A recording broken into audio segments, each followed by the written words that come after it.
Welcome to the Chad Wilkes Show. Robert Brunson here, talking to the coach, and this week we're going to focus on offense and defense and how the coach views each side of the ball as we head into the 2022 fall season. Coach, you're an offensive guy. Tell us what kind of offensive philosophy you're going to bring to Charleston. So I did play defense in college, so I do want to put that out there. I don't like being pegged as an offensive guy because when I was getting recruited in high school to UNH, Wofford, Coastal was FCS back then, so not like what they are now. It's getting recruited to all these places. The one question that people would ask me about what position I played, because I played everywhere in high school, the only thing I didn't want to do was play quarterback in college. It's the only thing I didn't want to do. That's the one position where you never get to hit anybody, ever. You take a snap and you hand the ball off. So I didn't want to play. I mean, they flat out asked me my first day at UNH where I went. They did a big freshman thing and they had me throw and do all that stuff, even though I'd already told them I didn't want to play quarter. That was my only thing. So, I mean, at heart, I think I kind of am a defensive guy. But I have always, all but 1 year, coached on the offensive side of the ball and had 1 year as an offensive coordinator, or calling plays at least as an assistant, and then obviously call plays every year of my head coaching career. For me at Oceanside, a big thing that we're going to do is try to push the tempo. It's something that I've always wanted to do. We haven't been able to do it a ton in 1A just because of the players. If you're going up tempo on offense and those receivers are running around on offense and then they got to all turn around without any break and play defense, that gets really taxing. Well, let me interrupt you there because I'm curious. Are you going to play a lot of guys both ways, which is not something we've done a lot here? Right. So everybody is practicing both ways, and everybody will play both. Everybody's got a position on both sides of the ball. There is no more whatever there was in the past of this guy's an offensive guy and that's it. This guy's a defensive guy and that's it. That does not exist anymore. As long as we can help it, nobody, other than one exception, and that would probably only be for early in the year, which is Ben Britton. Nobody else is going to play a lot both ways as much as we can help it. It'll be a deal of it's 3rd and 2. We're not going to leave our 6'8", 300-pound 5-star on the sideline if it's 3rd and 2. The other team has 3rd and 2. He's not just going to be standing on the sideline if we need to get a stop. So that kind of thing. Same thing with Vaughn on defense. If it's 3rd and 12, we're not just going to leave him on the sideline. So it'll be that kind of thing as much as we can help it. The other part, though, is if it ever gets to the point where we're better off with a guy playing a lot of both ways, then that's what we're going to do. When I was in high school, I've got 2 state championships, and we never came off the field. Nobody came off the field. And we had the same amount of players Oceanside does. It was 2A. We probably had 40-something kids on the varsity roster, just like Oceanside does. But the best 15 played, and then that's it. So I'm used to that. Obviously, coaching in 1A, I'm used to that. But as much as we can help it, we will keep guys, especially starting one way or the other, and then spot duty on the other 2 sides of the ball. Well, let's stick with offense for a minute. And you made a reference, of course, to the big 6'8" Monroe Freeling, 4-star recruit, traveling all over the country, just about every college, living kind of a dream life of being recruited. Kidding. Especially in 2022, the recruit's life is nice. Not bad. NIL doesn't hurt. Yeah. He was kind enough to take a couple of his teammates on one of his trips last year. I know they appreciate that. I'm sure. But anyway, Monroe is a great, smart kid and an awesome football player. But who's going to be around him on that offensive line? I mean, I think we lost 4 offensive linemen last season. You did. From last season. Yeah. So like I was telling you before, off camera, I did a media hit, and they asked me, what's the biggest question mark? And it's the offensive line, and it's really just because of all that experience that's gone. I mean, you had all those seniors playing. They played together for a while. You had a guy like Jacob Ashley, who's a Division I kid. Will Goss is just a great football player. I mean, as far as all-around football player, might have been as good as Oceanside's ever had. Right. Just a great player. You lost the center. Zach's gone. Shane, the right tackle. So just across the board, you lost all of those seniors. So it's not that we don't have talent coming back.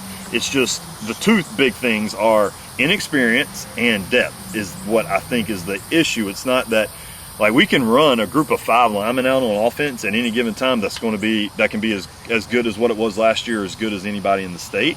But that would be if we were taking Timmy Castaigne off of defense and put him on offense, Ben playing offense. If we just put our absolute best guys on offense the whole time, we'd be great on offense.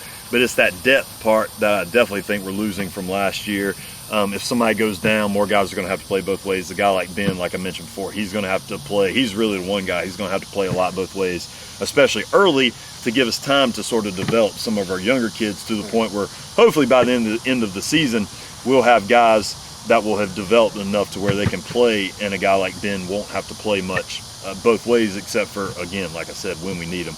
We're not going to lose in the playoffs on offense or defense with our best players just sitting on the sideline. Like that'd be crazy to me if I woke up on a Saturday morning after we lost in the playoff game and we lost because the other team scored a lot or whatever, and Monroe and Vaughn and those guys are sitting on the sideline. That'd be crazy. So how about the tight end? How much do you use the tight end in your offense, and who are you looking at for that? So we actually use it a lot, and it's probably our deepest position. It's incredible what we have at that tight end H-back spot. So Dylan Baker, returning from last year, he is going to play a lot more defense than he did last year, but he's still going to play offense. But he's, again, full-time returning H-back from last year after Dana got hurt, of course. He was and from my understanding, he was mostly going to be a defensive guy. And then once Dana got hurt, they had to put him back over because they didn't have anybody else. And you could see his progression on offense last year from the first game, against Butler right after Dana went down, that, let's say, the first drive. Where he was at they lost a lot, obviously. From Dana to Dylan was a drop-off. But by the time we got to Dylan and to Dylan High School, and Dylan had got to play all those games, he was at the point where now he was playing really, really well because obviously he's got all the athleticism in the world. He does. But he didn't have a lot of football experience coming from, transferring in and all that kind of stuff. So he did a great job, but he's coming back. We've got Cole Strickler, who's always been an outside receiver, who we worked at tight end and H-back all spring. And we envision being able to we want to be able to run a group out there and be in 4 wide, 3 wide, or 2 wide without having to sub anybody. Because a lot of defenses base their calls off of personnel changes. So they see, whoever, number 8's on the field now, he's a tight end. Well, our number 8 could be an outside wide receiver, a slot receiver, or a tight end, being Cole. So we really, same thing with Dylan. Dylan, we've worked all summer at being an outside receiver, and we've worked him at running back. So he can do all of these different things, and the defense can't make a play call based on who's on the field because those guys can line up anywhere. We've got Trey Brown, who really won a starting job coming out of spring as a slot receiver / H-back kind of guy. So we've got a lot of guys who can do it. All the running backs. Tucker Swisher can play H-back when we need him to. He did it some in the spring. We've got a lot of guys who can play that spot when we need it, and again, it allows us flexibility. Every single guy that I just named can all play a different position. Most of them can play 2 different positions. That's going to give defense coordinators headaches because I love using tight ends, I love using H-backs, and I love being 4 and 5 wide. So having that flexibility with all those kids is going to be really great. So tell us, what's the quarterback position looking like at this point? It's still wide open. Again, that's another spot super deep. Again, it's sort of the opposite of offensive line. We've got a lot of guys who can do it. So I ordered practice jerseys this year. Brand new Nike practice jerseys, want us to look nice and uniform and fresh. I bought 6 red quarterback practice jerseys, expecting that to be plenty. Well, we got 6 right now. If another quarterback comes in, we're out of jerseys. Again, something I've definitely never experienced. I think my first year at Lamar we had 2. In my last 2 years at Lamar, we had 1. We had 1 kid. And he played middle linebacker too. So if he ever got hurt, living dangerously, we would go to Wildcat or do whatever. Yeah. So, and now we have 6, and again, those are counting young guys too. But that's a lot on the roster. We've got a lot of kids who can do it at the varsity level. That's a big high-profile position, right? So everybody wants to know. I can't wait to see how that shakes itself out now. Once we get into the summer, we get into scrimmages. All the kids are going to have a chance to play and get kind of thrown through the fire and see what they can do. But the great part about it is, other than we do have 1 rising freshman, every other one who's a rising 10th grader and above are all guys that, one, they've all gotten way better from where they were when I got here in March. So that's a good thing, but they're all guys that I'm confident and comfortable when it comes to running the offense. They all know the plays. They're all smart. They can make the offensive line pass protection calls. They can do, every single one of them can do those things. So what is really going to determine where they're at 1 through 5 on the program depth chart is going to be once we put pads on Monday, going into scrimmages. We've got 3 scrimmages, and then I'm not afraid to keep it going all the way into the season too if we need to. That's the most important position on the team. Always has been, always will be. I'm looking for somebody that's going to be able to run the offense effectively and efficiently and being able to lead the group. And again, if that's 3 guys, then we'll play 3 guys. I know when I played Oceanside the second year, when we lost, I think they played 4 quarterbacks in that game. 4. And that was what I was going to ask you, you know, if you're open to playing more than one quarterback. 100%. Yeah. There's nothing, like, I'm the opposite of, there's no like set in stone rule that I think applies to football at all. I'm big on whatever is going to give your team the best chance of winning that game. It doesn't matter what people's done in the past, what people think, like these unwritten rules of football, you can't have 2 quarterbacks and all that kind of stuff. I just flat out don't agree with. I think you've got to use every single part of your team to be effective. Again, probably coming from my background, when we won 2 state championships at Sherall, especially the first year, we went 15-0. We had 2 quarterbacks play the whole year. Okay. The whole year. We went 15-0. So it's been done, and I've seen it be done. They're both completely different. One guy could run way better, the other guy could throw way better, and they played the whole year and went 15-0. So I'm completely open to doing that. But again, the best part is I'm confident in all of them. It's just going to be who's going to end up sort of taking that bull by the horn, so to speak, whatever. And if nobody does, then we'll play 3 until they figure it out. But we've got just a list of names: Edward Reidenbach, Rising Jr., backup quarterback for Oceanside last year. Really talented kid, really smart kid, works his butt off. The kid literally comes on Fridays when we don't have summer workouts, comes and throws at the school. Always tries to get receivers to come throw with him. Works his tail off. Again, super talented. In the spring game, I think he finished with maybe 75 yards rushing on 5 rushes. So I'm not a math major at all, so you'd have to do the math for me on that. It's a really good average, though. 5 to 75. You're talking to the wrong guy there. Yeah, I know. Lawyers. Yeah, we gotta have liberal arts guys. It's not. We don't do math. That's right. But if he can do that and then sort of develop his arm the way he can do it and be able to make good decisions, he could be the total package, which is a big thing for me. I do like to have mobile quarterbacks. Power read's one of my favorite plays. I like to run speed option. I really like to get the quarterback into the run game, so that's important too. We've got Devin Yard, who started at Wando last year, coming in, really big kid. Probably the best just pure arm in the program. I mean, as far as like he could throw a ball on his knee 50 yards if you asked him to. Just got that raw ability, but again, not being in the Oceanside program, it's something that he's going to have to not learn. It's something he's already learning, but he probably had to figure out about what it means to really develop throughout the year, because in a lot of public schools, it's not something they do, and I don't think that's something that he had done. But again, great kid. He's assimilated with the team. You wouldn't know that he was a transfer. When I got into March, he got to school and started coming to school at Oceanside in January. When I got there in March, if nobody had told me, I would have thought he'd been at Oceanside his whole career. I mean, he's already friends with everybody. He's just got that kind of personality. So he's great. We've got the returning kids. We've got Tanner Swisher, a rising 10th grader, was the JV starting quarterback last year. Made a lot of plays. He's a playmaker kind of kid when it comes to using his arm. With a lot of those younger kids, he's got to get bigger. He's too skinny right now is what I would say.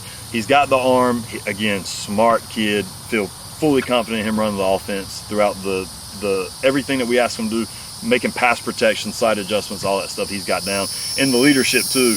He's been playing with that group of JV kids, from what I understand, for a long time. You can tell. Like, it is so easy to see the chemistry that those kids have together. You've got Gavin Welch, was another JV quarterback last year. Again, he's taken a huge jump from the way he could throw in March when I got here to where he is now, night and day. We've got Sullivan Mann just came in, who's a rising 9th grader. He's raw as he can be, but he's a kid that's going to be on JV. Will take a lot of time to develop him. We got the JV quarterback from Wando last year transferred in, and he's going to have an opportunity to compete for the starting varsity job too. He's got the size to be able to do that, and he's another kid that could even play a different position too. He's a kid that I'd heard about when I first got here, and when the first thing that somebody talked to me about Will was about hey, he might even be your quarterback. He might be a receiver, your receiver down the road. Like, he's that kind of athlete. He can do a lot of different things, tall, long kid. So, and he's learned really quickly from coming in. He didn't get here till the summer, so he's done a great job too. So, again, that's 6 guys I just named in the high school program that we love all of them. That's pretty impressive. So we talked a lot about the offense today. We'll give a little more love to the defense on our next show. But let me just ask you quickly, as before we close out here today, what kind of base defense are you running, and sort of what is your defensive philosophy? Yeah, so we're going to be a 4-3 defense, which I'm sort of at heart. I'm an odd front guy. It's what I coached when I was an assistant back at Sumter High. But we're going to be even front here, which fits us because we have so many good defensive linemen. I had a guy who some people who are watching this might know. His name's Jerry Nettles. He was a quarterback he was John McKissick's first state championship quarterback at Summerville in like 1956 or something. Okay. Played at the Citadel, won or tied West Virginia in the Tangerine Bowl at the Citadel in like 1961 or something like that. So like people in the area know he is. Well, he was a quarterbacks coach up in the PD when I was coming through, and a lot of great quarterbacks came through his camp, including Joe Call went there. All the Summerville quarterbacks have gone there every year. I went to camp with like Reed McCollum and all those Summerville guys when I was coming up. So I went to him for, I think, from 6th grade all the way up to 12th grade. So a lot of what I learned about quarterback play in football in general came from Jerry Nettles. Well, one of his big things is you decide what defense you're going to be based on how many good defensive linemen you have, because football starts inside out. So if you don't have any defensive linemen, run a 3-man front. If you've got a bunch of them, run a 4-man front.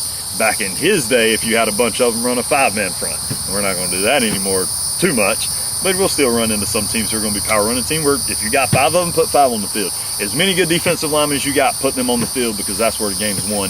And that's kind of always been my philosophy. So as many good guys as we have, we're going to be a 4-man front most of the time. Not that we can't get in and out of 3- and 5-man fronts when we need to. We're going to go with a co-coordinating system this year with Coach Lazo is going to be the run game defense coordinator. Coach McIntyre is going to be the pass game defense coordinator. They were essentially already doing that anyway in the spring. They just didn't have the titles. We made those the titles official. They work great together, have a great relationship. I'm always going to have my fingers in everything that they do to make sure that everything's going the way it needs to go. And you asked me what the defense philosophy is. One single thing that I always learn, and I've told people here, my old school offensive line coach would finish every single pregame speech, every single game when I was in high school, when we were going 15-0 state championships, whatever. He'd finish every speech saying, if we don't do nothing else, we gonna hit. That's my philosophy on defense. If we don't do nothing else, we are going to hit. That's the number one thing that you got to be able to do on our defense, and everything else will take care of itself. Coach Lazo's favorite expression is you solve all your problems with aggression, and that's exactly what I believe. If you go out there and hit, every single thing else will take care of itself, and that's the number one thing that I believe in. Coach, that sounds like a fun season ahead of us, and of course it's going to begin on August 19th, right over there at Johnson Haygood Stadium, which is in the background here as we're chatting on the marsh today. So thanks for joining me. Thanks for joining us, and we'll look forward to talking to you next week for the Coach Chad Wilkes Show.